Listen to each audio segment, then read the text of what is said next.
Hello everyone, I'm Brian, welcome back, let's go ahead and get started. That you're going to learn how to handle your thought and emotion. You may call this stress, you may call this anxiety, you may call this misery, you may call this madness. Essentially, you do not know how to handle your own thought and emotion, that's all, isn't it so? This is because you're going on one wheel of intelligence. There are many wheels of intelligence, only one wheel is spinning, others are all stuck or you never explode. So it's very important that if artificial intelligence comes, everything that you can do intellectually, a little machine will do. Now I think human beings will explore other dimensions. I think I will become very significant. The sooner the artificial intelligence comes, the more significant I will become. I'm sorry, machines didn't have to do that, we did that to ourselves already, Sadhguru. You're already significant now. Because even without the machines that he's talking about where they can do essentially everything, we as human beings in modern day are struggling with our own issues of emotions and thought. I will say that as a logical sense. You know, we cannot handle our emotions, we cannot handle our thoughts. Sadhguru, machines still far away, emotional thought stuff right now. Machine's not going to help it out any better, and it's getting worse, I'm sure. Because then they will come, what else can I do? There are many more things you can do. I am Kimsi Sonkar and I am a Where are you? Oh, on the screen, okay. Yeah. I am sitting outside. I am a PhD scholar in JNU and I always have an ethical dilemma that when I eat the mess food, it is always not in the standard of like we get the mood of eating, we don't want to eat, and I end up wasting a lot of food. So I want a solution. How do I make up my mind to eat the food which I feel I don't like at all? I mean, I don't know her situation necessarily. I mean, like, I hate wasting food too myself. Clearly, I hate wasting food. But, I mean, I don't know if there's any... There has to be some food that is so nasty I would not eat. But I can't think of any at the moment. But I will stomach most things. Just like, oh, actually, I do remember. Like, there was a drink that was just bad. I would never buy it again. But because I bought it, I will chug that thing down because I paid for it. I don't like waste. And I generally just don't think things are not necessarily so bad. Maybe that's just me. Because I see that there are people dying for a single grain of food and I am here wasting food, getting all the facilities, but still I can't eat that food. However hard I try to sell the mess worker that please put little bit. So, if you want a demo how you should eat this mess food, if you can. yeah, if you want a demo, you must take me out for dinner today at your mess.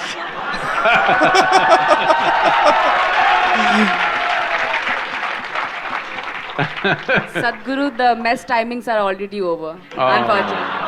I'm too late for that. This is like this. You know, in any institution, this is always a problem. Even children in our school, though we do a lot of variety of food for them, children complaining about the food. I remember when my daughter was studying in a school, I go there as a parent, as a guest, to stay in the school for 3 days, twice a year. I just love the food in the school. I eat much more in the school than I would eat anywhere else. She just can't eat it. She just curses us every day, it smells the same, I can't eat this. I think this is a problem in every institution, it doesn't matter what kind of food you give, this issue is there. But I think a whole lot of people are complaining in their homes also, all right? So, I think one thing you can do is I don't know if it's possible, I'm taking the liberty of saying this. The Vice Chancellor is here, it's a suggestion, not a thing. One thing you should do is, maybe some of you should form teams that you will go and participate in the kitchen, maybe 1 week in a year, different people, at least you will know whom to curse. Right-wing parties, left-wing parties, if they cook, at least who is cooking better?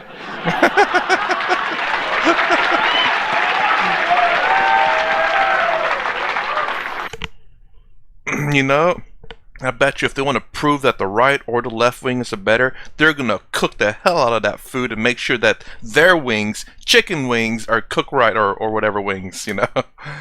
And I'm sure it's like, oh, see, this is what the right wing cooks. Oh, this is what the left wing cooks. You see, it's all so delicious. And you find out, it's like, man, these both are good. Where's the center wing at? I want that one. Maybe things will happen, chemistry will happen if they cook well.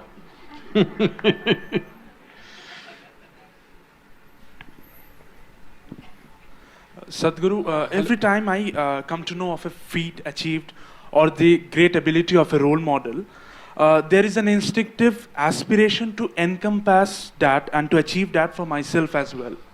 But then with it comes the formidability of the profoundness of the ambition. So what is the right approach for such ambitions in life? One step at a time. Simple. See, this role model business is a very Western idea that we've taken on to. Every human being is made in a unique way. It's very important, every human being explores what is so unique about us and how to find expression to the intelligence that we are.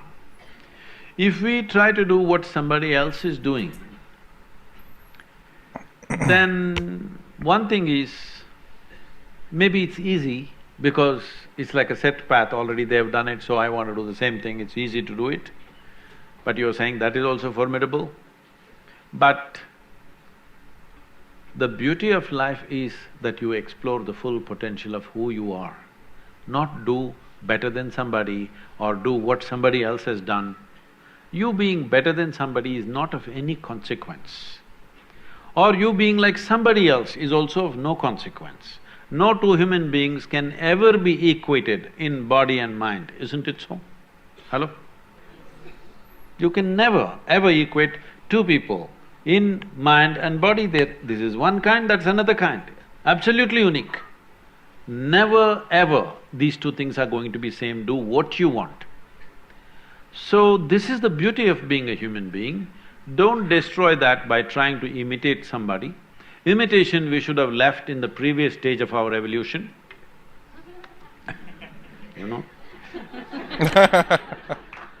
We should have left it there, but this thing about creating role models has been built up because, you know, there is a whole school of American thought where they're always telling you how to manage your life, how to eat, how to manage your industry, how to manage your business, how to do this, how to keep your hair, everything standardized.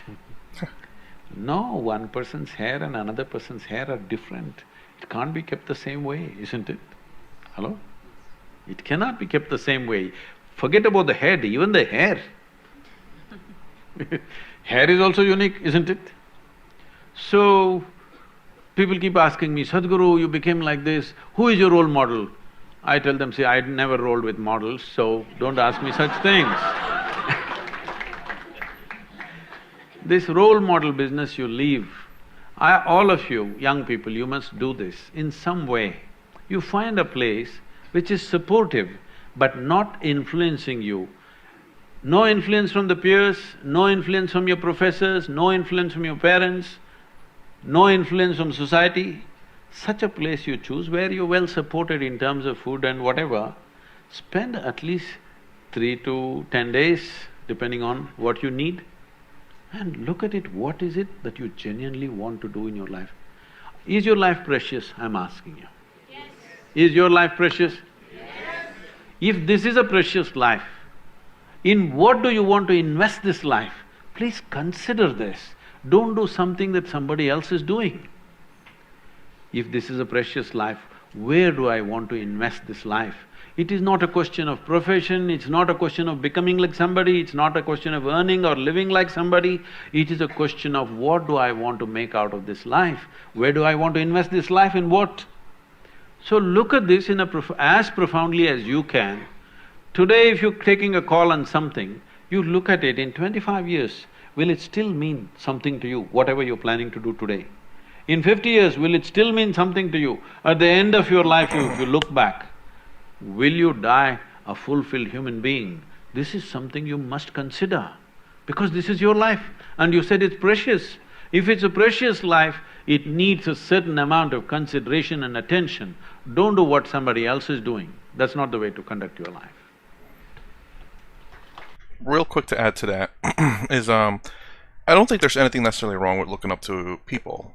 It may be something that because obviously there are many things that we see that could be considered role models in our lives, but we don't go for it.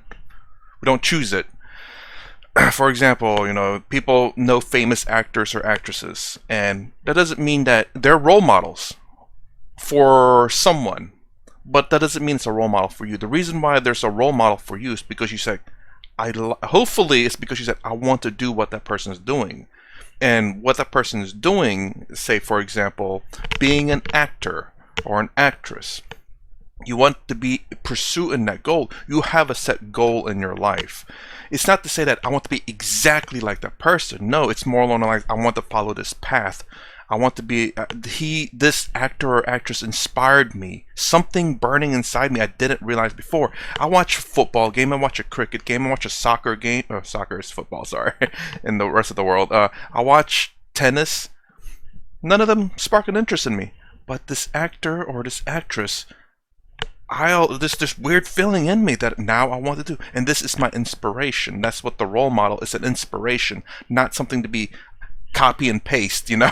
Copy that, paste it here. No, it's you.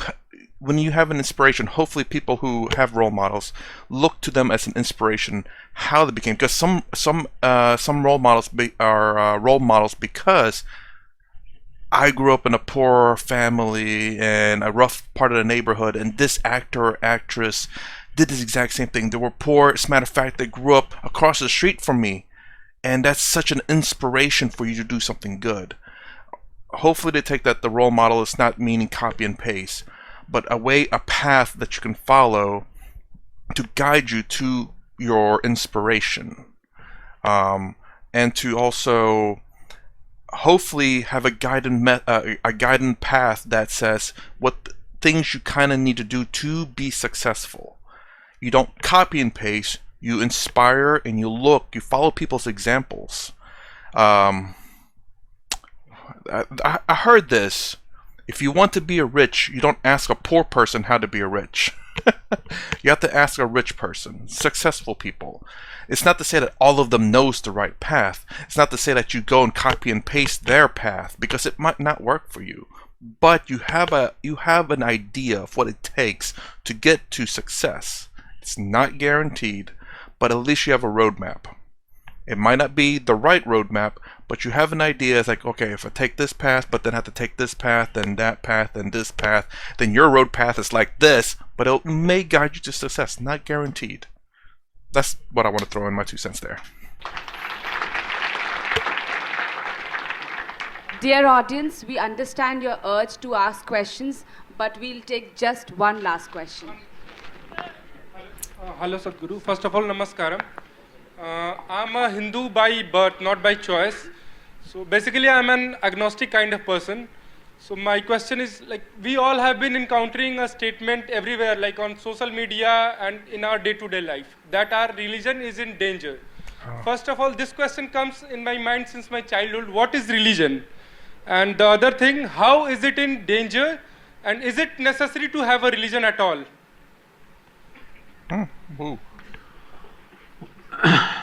See, take a few minutes, he's asked a question. Sure. See, I want you to look back on this nation and see What is the context of this nation? Accepting. If you look back on the history of this country, there was a time when there were over 200 political entities, kings, I mean, many small kingdoms, big empires. Sometimes certain kings came and conquered and made it into larger empire, sometimes it broke into small. Largely it was been somewhere between 100 to 250 nations within one geography of what we call as Indian subcontinent today. But though there were so many political nations, people from outside always called this land as Hindustan. Yes?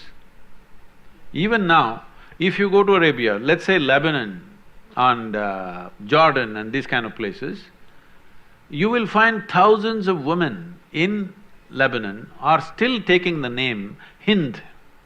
It's their name, because in their language, Hind means India. I asked them, first time when I went, I was surprised. Why are you taking name India? I mean, in Lebanon, why are you Indian? They said, no, this is our culture. We always connected with India. Probably these people are somebody who went long time ago. They become part of that culture and they look like that, everything is like that. Must have been thousands of years ago. They must have been homesick. When you're homesick, you call your daughter India. So at least I can call India, India every day because I'm missing my country. So that tradition is still there. But even then they called Hind or Hindustan, though we were many nations within this subcontinent. Oh, okay.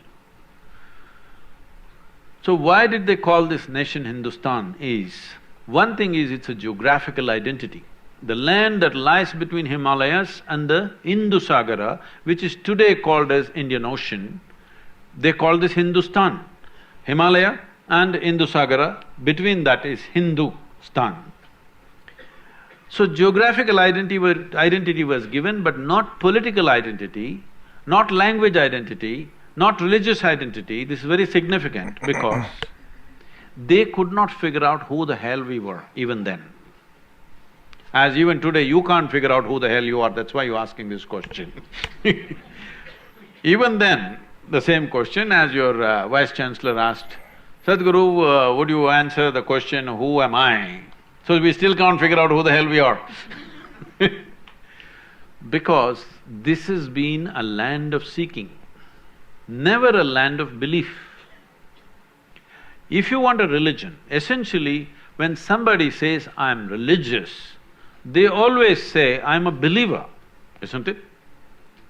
Let's explore this word belief. How many of you believe you have two hands? All of such people just at least raise one hand, please. Do you believe you have two hands or do you know you have two hands? You know.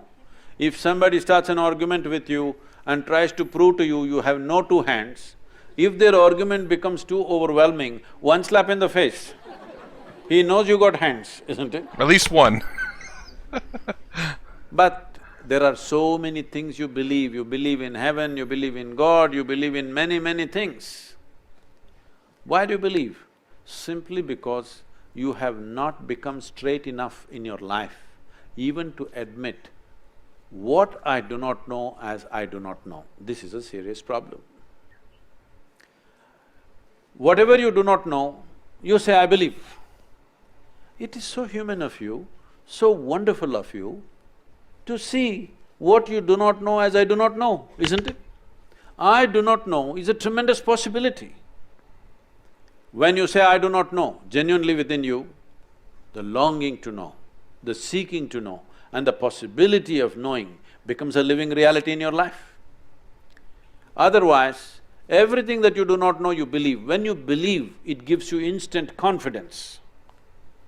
Confidence without clarity is the most disastrous thing that has happened to humanity. Confidence. All kinds of idiots have confidence. When you don't know, at least you must have hesitation, isn't it? When you can't see clearly, you must have hesitation. When you can't see clearly, if you're confident, are you not a disaster? You are either a disaster for yourself or for everybody around you.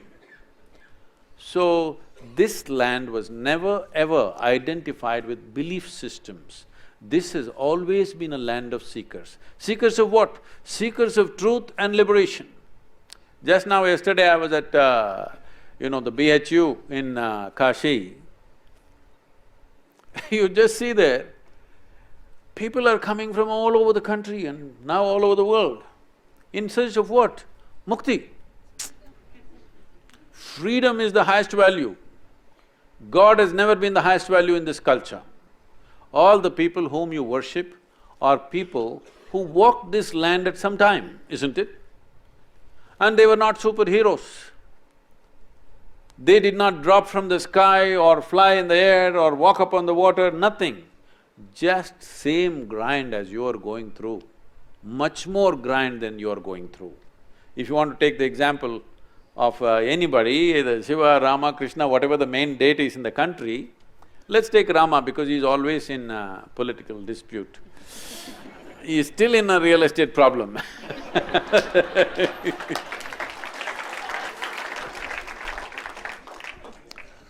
At the age of 17 or 18, he's been coronated as a king, rightfully, because whatever, those days his father and son.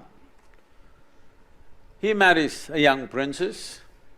In a short while, some political situation, something goes wrong, and they're banished to a forest.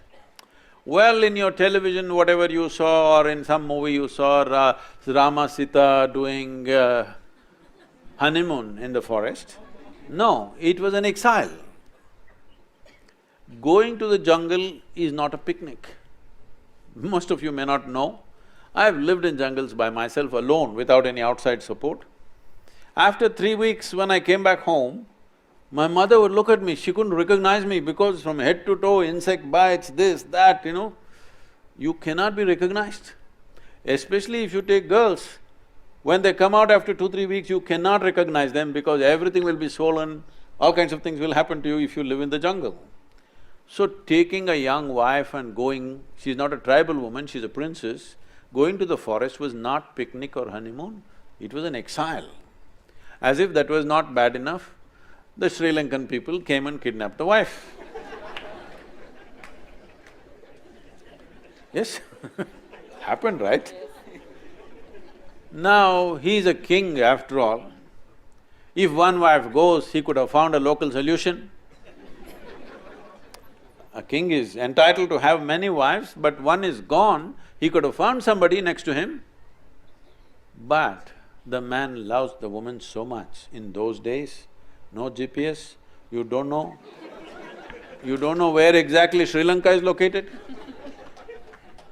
Just him and his brother walk, I want you to imagine the walk from Ayodhya to southern India. Not a simple search. How many people will search for a lost wife 6,000–7,000 years ago, walking 2,000 plus kilometers? How many men would have done that? So, he walked and formed a Tamil army, then went to Sri Lanka, burned down a beautiful city, fought a war, killed hundreds of people, got back his wife. If a man has to do this, that woman should mean so much to him to do such an act, isn't it? Then he brought her back. Again he became a king, again something goes wrong, by then she's pregnant. See, a king's wife or a queen being pregnant means, it's not just a pregnancy, it's the future of the nation. It is a big thing, it's not a small thing. And he's a big emperor by then. But something goes wrong and he sends his wife to the jungle, again. No sonogram, so doesn't know whether it's a boy or girl, boys or girls or what. It's not a small thing for a king. If it's going to be a son, it's important for the future of his everything. But he doesn't know, sends his wife away to the jungle. Then she delivers 2 boys, he doesn't know. If something really, really horrible has to happen in anybody's life, knowingly or unknowingly you kill your own children, this is the worst thing that can happen to you, isn't it? he almost killed his own children. He fought a battle with them, nearly killed, he had intent to kill, not knowing they're his children. Fortunately, it did not happen. But anyway, he never again saw his wife, she died in the jungle. You don't call this a success story, isn't it? Hello? You don't call this a success story. Then why are we worshipping this man? Why is this man celebrated as a great whatever? Simply because no matter what life threw at him, most people would break if one of those situations happened in their life. He is a serial disaster. But in spite of all this, he did not become angry, he did not become resentful, hateful, he managed his balance all the time, did not withdraw, active, doing the best he can, and that's about it. And after he came back from Sri Lanka, he did something fantastic. After having killed Ravana, he wanted to take a year of penance in the Himalayas. Lakshmana, his brother said, "Are you crazy? You killed the man and we had to kill him, he took his wife, your wife. So why do you have to do penance for that man?"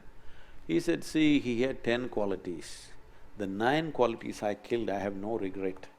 But he was also a great devotee and I killed that also along with everything else.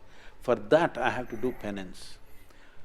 Because the man is free from whatever is happening around him, you throw the most horrible things at him, he is just who he is. This freedom is called Jivan Mukti.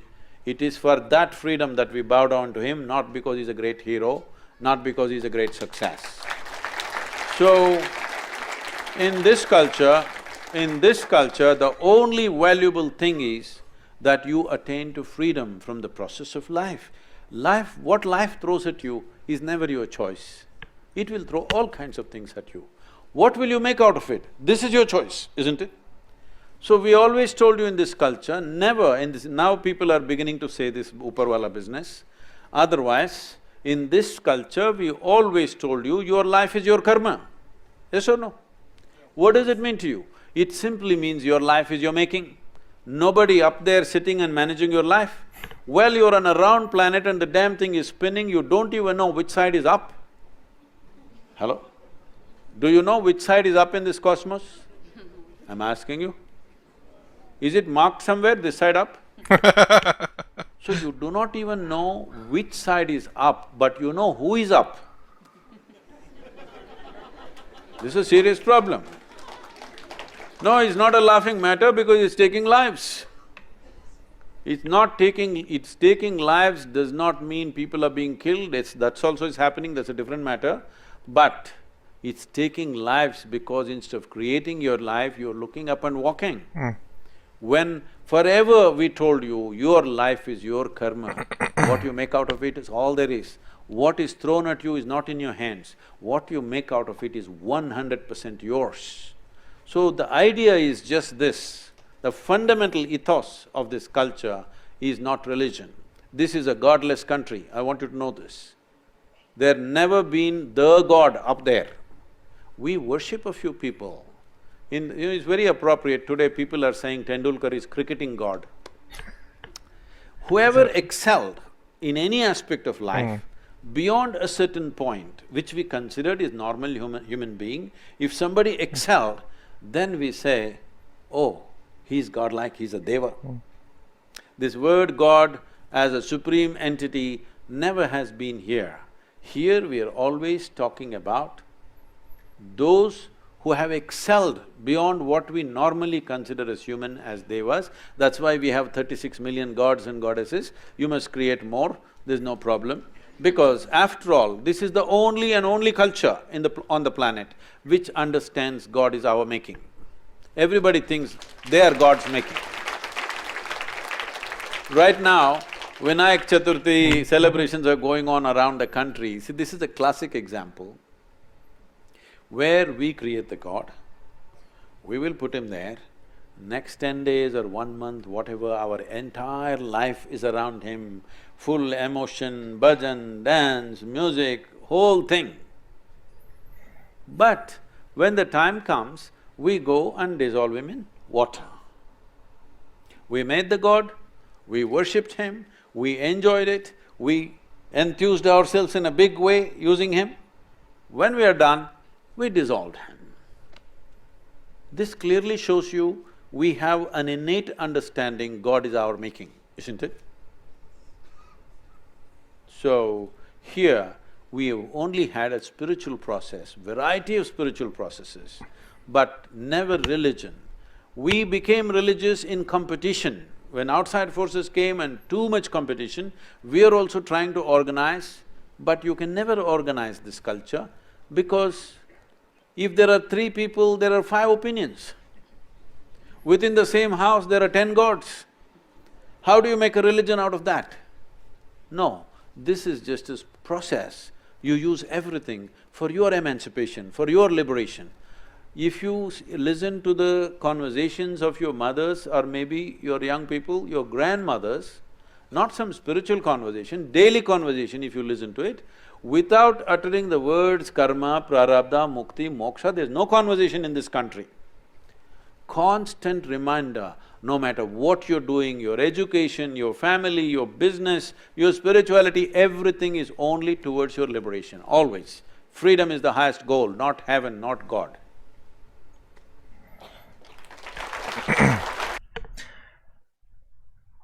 I don't think he answered the question about the religion being in danger, but I don't necessarily disagree with the guy. Just because of how I believe Hinduism is, and it's because of it being so accepting, and that's what I whispered or said. I don't know if it picked up or not earlier about I forget what the thing was, but I said it was accepting, and that's kind of, you could say, a problem, but it shouldn't be. and it's a sure fact that depending on the person or the other person in that other religion are not accepting. Not all people in those religions are like that, but but there are people in all religions or all ways of life that will try to push their ideas of that religion or way of life onto people. That's just how people are. No matter what religion they are or what way of life there are people out there who pushes their way of thinking on other people because they think they're so right. And that's my biggest issue, generally speaking. And that's kind of a fear in my opinion with Hinduism as well. It's because I don't know if I say relate to so much to it, but it's something that I would say I have more connections with than any other religion. And mind you, I'm not saying Hinduism is a religion. It can be. It's a way of life. That's the reason why it is and isn't a religion, in my opinion. If you want to believe in a deity, you can. If you don't want to believe in a deity, you can. There's no religion like that. That's the reason why it is and isn't a religion. And it's something that I hold to a very not high standard, but I hold very highly. Am I a Hindu or I don't know what the right word is. I don't know if I am or I'm not. But it's irrelevant. A lot of the ways, a lot of the thinking in it is I like a lot.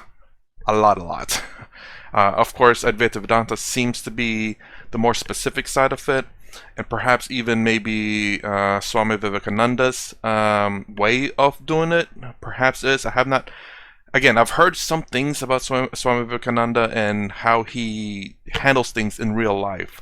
When he talked, the 2 talks I saw of Swami Vivekananda, how he interacts with people depending on their point of view. And I must say, I will say this. When you go into a foreign country like Swami Vivekananda did in America, I was going to say New York, but in America, and you don't know the culture and you're a foreigner and I don't know if he had money there or not. I don't know if he had a lot of money, but for him to refuse to go in a hotel because they don't accept certain people and for him to slip in the streets is very dangerous because you're a foreigner in a different country in a different time, mind you, and to leave yourself open in a sense. That is like, I would say, do what you got to do to survive, especially in those times. Like, I can't blame, I would not blame Swami Vivekananda for sleeping in a hotel room that discriminates only if it's absolutely necessary, because back then medical facilities or medicine in general was not great, so he could have been sick and could have died just because. I don't know where he slept at, though. It could have been like a perfect good weather, which would have been fine, but if it's like cold and stormy, he could die of hypothermia, and that'd be a great loss in that particular time period. I mean, I think Swami Vivekananda, in fact, died quite young, which was terrible. I don't exactly know how he died. I can't remember. I think Sri Krishna died because of throat cancer, if I remember correctly, but I don't know Swami Vivekananda. Anyways, but yeah, and where was I going with that? It's just the fact that his ideas seems to be closely related to how my ideas are. So I think Swami Vivekananda's teachings are the ones that I kind of want to look into a little bit more. I thought originally Buddhism was, but perhaps then switch over from Buddhism to Advaita Vedanta to maybe more specifically Swami Vivekananda's teachings, maybe. But yeah, I still listen to all gurus and swamis just because they explain things differently sometimes, and some of them may have like a different perspective that I enjoy, or maybe a different perspective is like, well, that doesn't really work for me, but maybe I can say that to someone else that works for them, because everyone's different, everyone understands things a little bit differently, so having many different ways of explaining things or examples will hopefully help spread the word.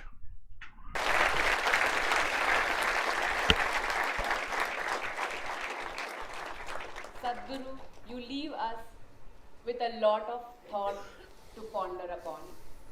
We take this opportunity to thank you for taking out your precious time to be with the youth of JNU for this wonderful conversation that we have with you today evening. We also extend our thankfulness to Mohit Chauhan for his scintillating performance. I'm sure we all loved it. And Isha Sanskriti for their Kaleri performance.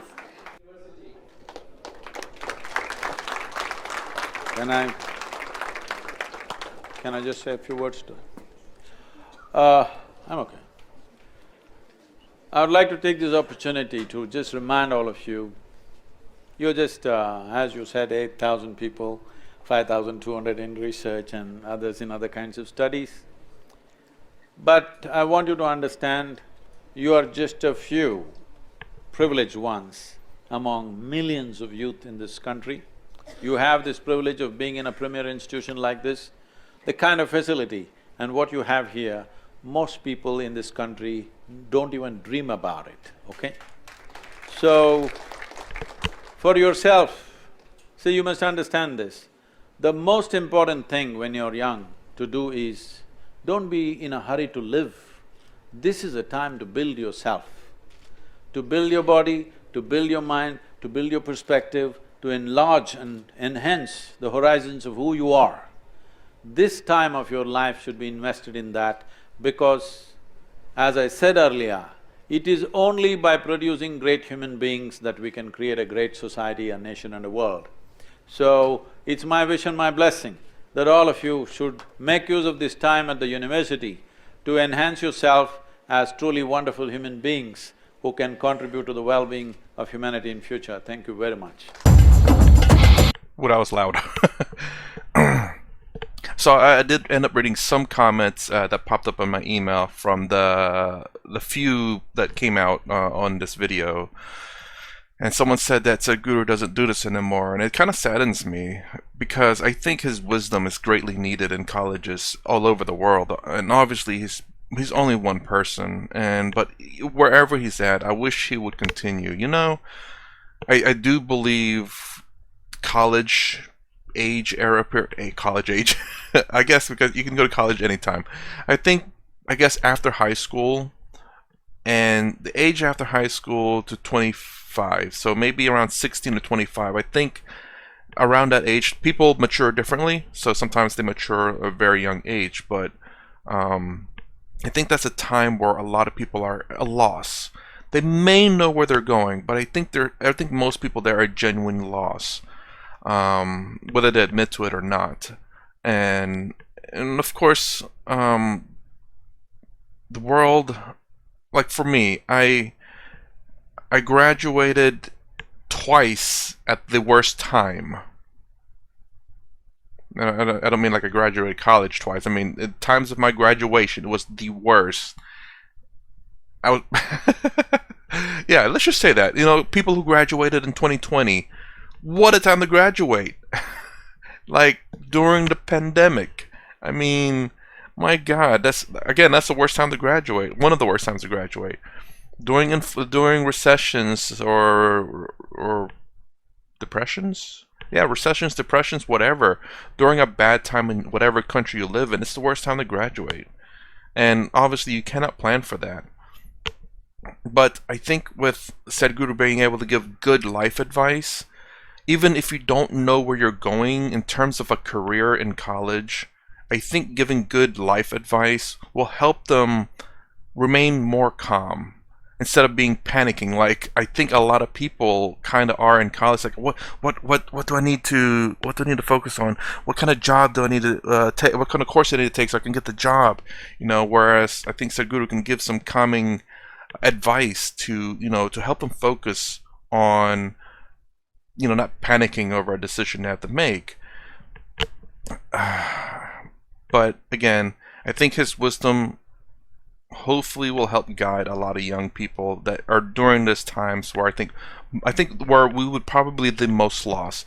Before 16, we didn't care about what the heck's going on in the world, obviously. By the time we turned 25, hopefully we discovered certain things in life where we're not as lost as we were. But I think 16 to about 25, I'm just throwing a number out there. I don't know if that's a true number. I feel that is the true number. Mind you, I said I feel that's the true number. It could be more precise, maybe 18 to 22, but I just brought it out just in case. That I think where we are the most lost, and Sadhguru's wise people, whether it be Sadhguru or whoever else who can give wisdom to people of this age, will hopefully give them a little bit more focus in their college so they're not super panicking about their careers and panicking about their lives. I think there's a lot of things in life that are not told to both men and women, which again you can kind of see in America or maybe perhaps in the Western world, where there are a lot more people in antidepressants, a lot more people that are unhappy later on in life because they had to focus on one thing, and then by the time that became successful, it's too late for another. I feel like I'm in that situation to some degree. I won't say what, but anyways, yeah. Anyways, my reaction to Sadhguru at JNU. I will definitely do the other ones of Sadhguru's. There's a playlist that he has, and I'll go in order from whatever he put at the very bottom and work my way up. I know I already did one of them before, so I'll skip that one because I've done that before already. It's the one with the infamous person, I can't remember his name, but anyways, that everyone talks about. Everyone's favorite person in that particular topic. Anyways, if you like my content, please consider subscribing, thumbs up, thumbs down below. Thanks for watching. I'll see you in the next vid.